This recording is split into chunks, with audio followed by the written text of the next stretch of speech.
પૂજ્ય દાસી જીવણ સાહેબ ગોંડલ તાલુકાના ભોગાવદર ગામમાં થઈ ગયા. એમને 18 ગુરુ કર્યા એવી લોકવાયકા છે. એમના 17 ગુરુનું નામનું કોઈ સાહિત્ય આજ સુધીમાં જાણવા મળતું નથી. એમને 17 ગુરુના માધ્યમથી જે લક્ષ્ય પ્રાપ્ત થયો હતો તેને પરોક્ષ જ્ઞાનની પ્રાપ્તિ થઈ હતી.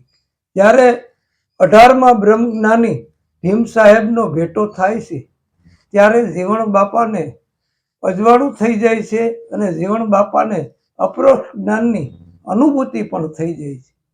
ગુરુને કાયામાં ગોતવાની વાત જીવણ બાપાએ કરી છે કે ગુરુ કાયામાં ગોતજો ને શું કરું મારા વાલાના વખાણ, દહમે મોલે ડેરી બિરાજે, રાખો તમે ધોરી ધજાના પ્રમાણ. આ ધોરી ધજાને જાણવી બહુ જરૂરી છે.